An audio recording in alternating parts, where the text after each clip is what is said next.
Ladies and gentlemen, welcome to the Genzio Media House. We are out here in Austin today. I'm here with Charles from Wolf Financial. Charles, thanks for hopping on today. Yeah, man. Thank you so much for being here. Yeah. This is nice. Most definitely. So I guess what brings you out to Austin? What are you doing out here? I think probably there's two reasons. One is connections and one is opportunities. And I think they kind of couple a little bit. And so most of us is kind of a focus on relationships. So especially like, I don't know, you guys know spaces. So when you're trying to develop high level spaces with high level speakers, like the warm intro is basically everything. And so I was talking to, do you guys know Robbie from Inamoka, the CEO? No, not familiar. We were on a space with him, and basically we were talking, and I asked him, I said, what's the number one thing that you look for in a company as a green flag to invest millions of dollars? And he said the craziest thing. I thought for sure he'd say data and analytics, past experience, executive experience, and he says a warm intro. And so basically you can't in any way downgrade just knowing someone that knows somebody. So I think a lot of this is just getting to know people, seeing what the relationships are like, and rubbing shoulders. And one thing that's crazy too, I was talking to the team, and I felt like going into a lot of these conversations, I would need like more prowess, but personality tells more of a story than your title. People just like people they like, you know, like if they get along with them, they're like, dude, I like this guy. Whether or not he's like the most experienced, I want to work with people that I'm naturally friends with in comparison to people who have a title that matches whatever that role may be. So yeah, I think that's kind of it. It's kind of going day by day. Like I'm kind of moving and kind of changing my structure of what I kind of anticipated in the beginning because I guess I'm going in this blind, you know, this first conference, not sure what to expect. Yeah, definitely. First conference, not sure what to expect. How many are you in? I mean, we've been hitting them all year. It's Have you probably really? like the 7th or something. 7th this year? No, 7th overall 7th for total? myself. Yeah. What has changed? Like an initial feeling for what it should have been like going into it, like 0 to 1, and now 7 in. What do you feel like it's turned into? Much more structured, right? Because I feel like, you know, generally we attend these conferences and it's much more of an operation, right? It's less of an attendance as it is, you know, operation, right? We've got this media house going on. We've got other side events going on. So, you know, that aspect has scaled a lot, right? And so it's a lot less, you know, enjoying the open bars at these side events and all that. And it's, you know, deploying the operation and making sure that everything runs smooth, you know, which I enjoy, right? And that's, you know, definitely a time for that. And yeah, that's kind of what it's turned into on my end. Do you think the sacrifice is worth it? Oh, yeah. Is it? Yeah. Are you purpose over time spent? Like instead of enjoying yourself, do you rather have a greater purpose? Yeah, I would say most of the time. Same. I was just talking to somebody before and he was like, it was like weird minutia stuff, you know. Basically, he asked me, he's like, what do you do? I'm like, oh, I just do operations. You know, I help just like schedule everything, make sure everything's got like cross T's, dotted I's. And well, he's like, well, what's your role? What's the title? And I'm like, oh man, it's like COO. And he's like, oh, COO.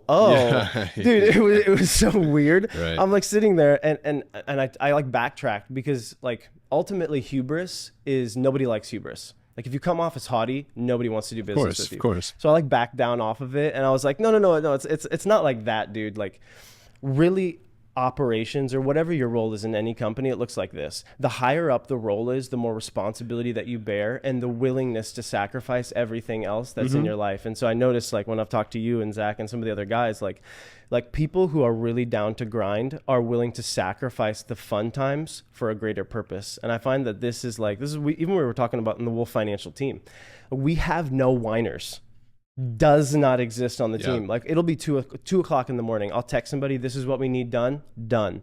Nobody says anything about it. And I noticed like the culture of that team that you're in is the willingness to get stuff done in the right way. It seems like you guys come and you're just grinding, you know, the whole time. So it feels like, is that purpose worth it for you moving into less of fun and more of like where you're just regimented every single time? Do you feel like it's worth the loss of time? Yeah. spent? And I mean, I wouldn't necessarily call it a loss either. I'd say it's a different version of fun. And it's also, you know, it's in a anticipation of prolonged fun, right? It's, you know, doing the brute force now and really just breaking ground and doing everything you can in hopes that, you know, someday things are really fun, right? And that's not to say that, you know, every day isn't a blast, right? Because it is, and I get to meet, you know, all these amazing people and have these amazing conversations. But yeah. Really? Mm-hmm. Wow. Yeah, I think for us too, like it's been the little wins along the way that keep juice in the tank. Like even like when you think about spaces, like the business is not typical. Like I was trying to talk to the head of marketing at Akash like 2 seconds ago, and he's like, "What do you do?" And I'm like, we host the largest traditional finance spaces in the world." It's like untypical. It's not Google ads, it's not Facebook ads, it's not Twitter ads, it's not something that has like a sum that people understand right off the bat. So trying to explain to them what we do is kind of strange. So the win conditions are different, you know, trying to like share with my wife, like, babe, we had 550 people in a space today. There's no translation. That means nothing. It's completely arbitrary to her. So I think for us, a lot of times the win along the way is these little win conditions that are happening. But it's different for us too, because we've had those conversations, and I'm sure you've had too. Like, we're never looking to get acquired. We'll have 100% of the company for 100% of the time. And that for us, I think we're a little more, have you ever felt like when the business is not a business you run, but it is a business that you are? Of course. That's how it feels. Yeah. We're like really attached. Right. No, and right, you know, right that's amazing that, you know, it seems like you and your team all share that, right? I think that combination of people getting together with the same, you know, mindset and just the same work ethic really is when something special happens, right? And it doesn't have to be a huge team. You know, there's how many people on Wolf? 3 really core high level, and then we probably got 7, and then 25 on the outer side, dealing with like different stuff, email, newsletters, scheduling, client acquisition, cold leads, warm leads, BD. But those are like side roles that don't make major decisions. You know, they just come in and out in kind of small ways, which I'm sure you're acquainted with. So yeah, I think like 25, something like that. Right on. Yeah. So it's been good. I don't know. I think for us, I'm not sure what the goal is. It seems like we're aligned in a lot of our incentives, but I talked to you guys briefly, and you guys do a really cool thing where you find that gap in between what Web3 companies bring, which they're technology oriented and product oriented, but they're not really management or like social media, and you fill that gap just perfectly, which was genius, dude. But no, I think for us, I'm not even sure. What's interesting about it seems like you can only grow your own social media so much, and then at some point you have to deal with KOL acquisition and start dealing with other people's. But I don't know if you've experienced this too. The more people that you include that are contract instead of like actual W-2 labor, you start having to deal with excellence issues because you're starting to onboard people that don't think like you. They don't breathe like you. Of course. They don't have those same standards. So for us right now, like, I think we've got 25 people we're working with. We did 482 million impressions last month. But this is all TradFi. You know, this is like all those people in that sector, ETFs, you know, stock trading, all that stuff. And a little bit on the Web3, you know, we're just kind of like making the jettison now. But yeah, it's been a cool journey. I'm not sure exactly what our trajectory is and like what the final end goal. Do you guys have like that place, like the X on the map where you're like, this is where we need to get to? I think it's always moving. Is it really? You know? Yeah. What was it originally and where has it gone to? Well, I mean, you know, right now we are working on a product. Yep. Right. And so that's going to be a big thing that's coming, you know, over the next year or two. Can you talk about it, or is it under the wraps? Yeah, under the wraps. I'd save that part for Zach. Sure. I'll let him spill that secret. But that, you know, that's going to be exciting, and it's a product that we're looking to build because we ourselves need it, right? Like it would literally make our lives so much easier if we had it. That's it. So, you know, building it for ourselves, and hopefully the market appreciates it. And if they do, then that'd be great, right? Yeah. But yeah, you know, I mean, Genzio, we've never raised money, totally bootstrapped, right? We went from just going to these events with no clients and talking to everyone we could, and you know, getting a couple clients here and there. Yeah. And you know, here we are today, sitting in the room with you, and you know, plenty of other leaders have come to this house already. It's the first day. You know, it's exciting. Wow. Right? Really? Yeah, I can see that. How big is the team now? We've got over 50 people. Really? That's what's crazy. I talked to you 4 months ago. Yeah, I think you said 25. Dude, doubled in 3 months. I was like, dude, these guys are slaying. Like, you're doing something really good. Yeah, you know, for sure. As people acquisition, like one thing that's crazy right now is I'm in this moment in the business where in the beginning you have a good idea and now you need talent. And that's where we're at that position where it's like, we have really good ideas on where to go and what that looks like and how to grow in the right way. But now the issue is not the vision, it's the talent. And you can do two things. You can pay for it, you can grow it. This one takes time. You know, it's hard to do. You're going to get the wrong people 2 or 3 times. You're going to spend 4 months pouring into somebody. He's going to have the wrong attitude, wrong skill set. Something's going to happen. Or you can pay for it. And people that know what they have are super expensive. For sure. Especially in a public facing way. Like when you're dealing with, there's like levels. I don't know if you guys experienced this, but whenever you're dealing with people that are really good at public speaking, they're very expensive. Like those people that have panache, you know, it's rare to find people that are okay breathing, being themselves in a public environment and being cool with that. And so for us, like finding, like, it was such a blessing. We have Cade, who's, you know, one of our main Wolf Web3 hosts, and he just slays, does an amazing job. And finding somebody, and I don't know if you guys have noticed this too, but a lot of times what does well for us as a business is the intangibles. Like, knowing that people need to be appreciated and there's a goodwill meter on them depending on how you treat them, and how you treat them is what you can get out of them, and you can't like manipulate it, right? Because if you go down to that level, you've lost kindness altogether.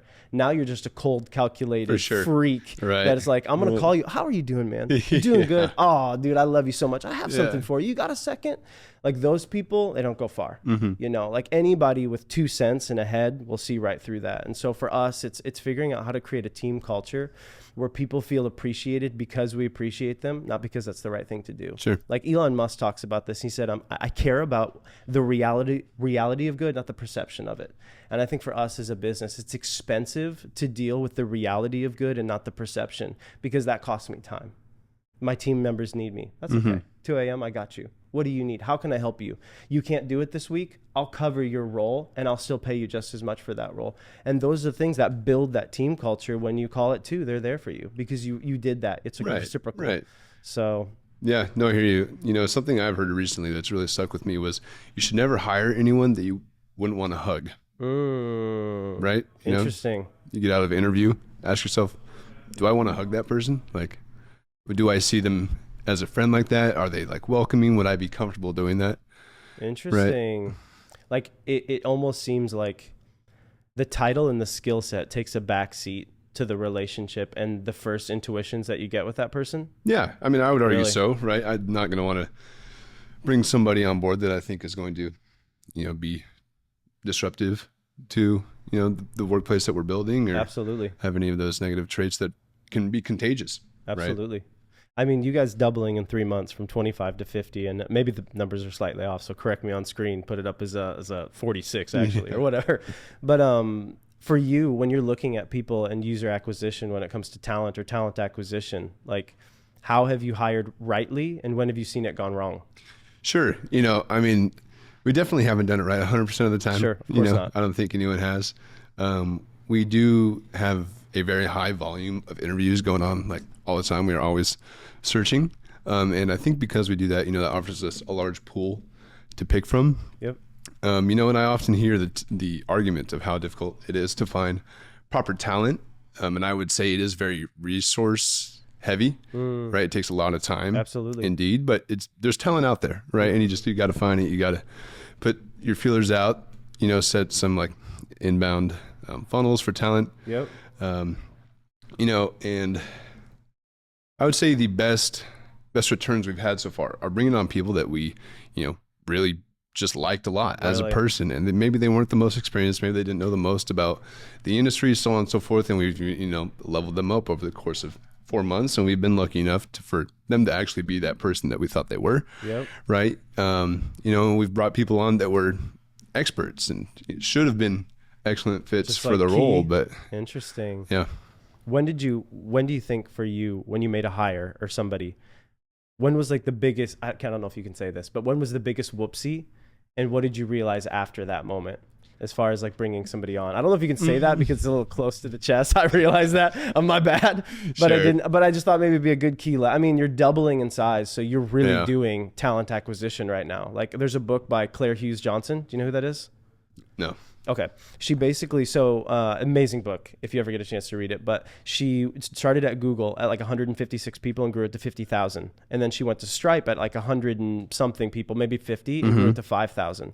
So all she deals with small startup growth, and that's what she teaches. And she talks about like the process in which getting talent acquisition and how to deal with the hiring process and what that looks like. So you guys are first handing it. So I'm interested maybe what went wrong once and you know. Yeah, I mean, I would honestly rather not dig into any specifics. Please. Sure. You know, but it's like just there's a lot that comes with putting trust in someone, right? In any Absolutely. service providing industry, and you know, you're putting relationships on the line there, and if things go bad, right, it goes bad for everybody. Yeah, wow, interesting. And so do you feel like using intuition to put trust out first was that's the main thing now, is having that moment where you're like, my intuition tells me that I feel like this is a good relationship, because trust is the core of it? I would say so. Oh, wow. That's crazy. Yeah, I think for us too, it's been, I don't know, almost a little bit like 50-50.